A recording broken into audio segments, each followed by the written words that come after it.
Joining us at the round table is Professor Pravesh Deba, who is with election prediction at the CSIR. And Professor, I want to ask you, this is a tool that's used by the CSIR. Is it primarily in South Africa to predict our elections? Yes, that's correct. We've done this from 1999. Every national and provincial election, we've done the predictions. Yeah. And in terms of the US, for 2016, I want to talk to you about exactly what the prediction tool entails in just a moment. But you used it as well in the US in 2016 for those elections. And how did the tool work out then? It did work pretty well. Right from the beginning, we were able to predict that Trump would win the elections. But we were off by 6 of the states, and of the 6 states, 5 of them were the swing states. Oh, really? Yeah. So for these elections, how early on can the CSIR determine or give a prediction on who's going to win? Yeah, it's really very difficult to say exactly how early, because like I say, we've only tried this in 2016, and this is our second time, with US, the elections are very different. With the winner takes all in terms of your electoral votes.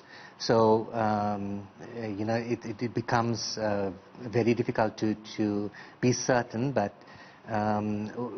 from past experience, we were able to predict reasonably well, anything between 10 to 30% of the votes coming in. Yeah. Well, let's just get you a reminder of the other guests joining us here at the round table. Hermann, Pretorius and Daniel Elof are still with us here. Please feel free to jump into the conversation whenever you'd like to ask the prof a question. Tell us more about this tool, how it works, how it ends up giving you a prediction. Okay. So what we do is, prior to the elections, we use the previous election results to determine to form clusters or groupings of similar in South Africa voting districts. Right. In US now, the smallest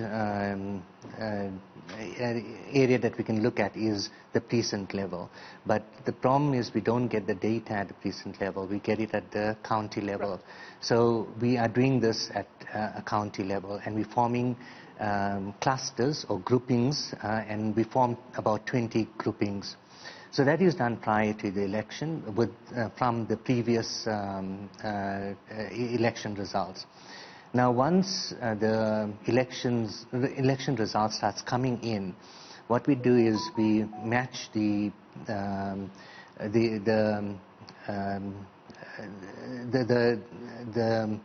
county that comes in with the clusters. Right. And we then distribute that or extrapolate to all the other clusters. Yeah. And we aggregate it to form what happens in a particular state, and then we're able to say which states will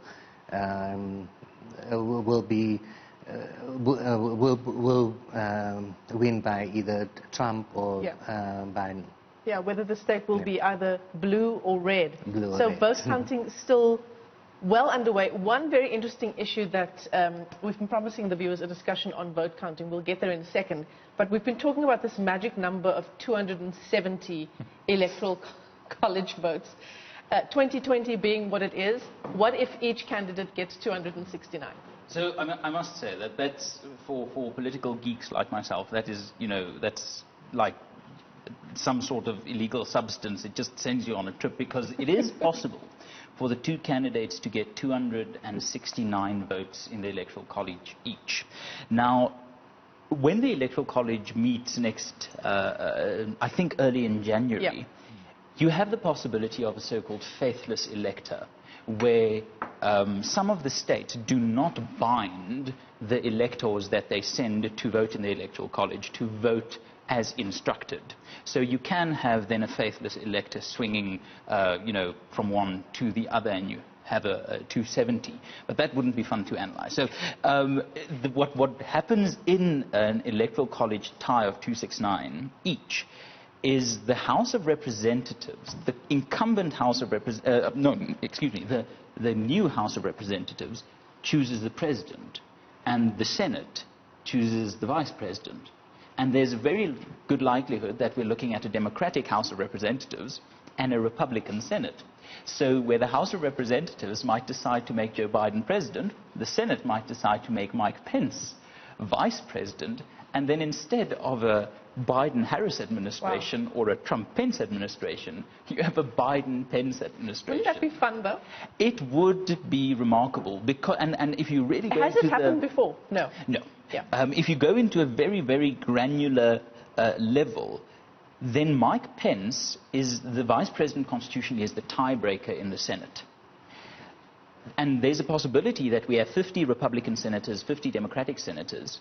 Mike Pence will then constitutionally be able to break the tie in his own election as vice president. So it's some creek without a paddle.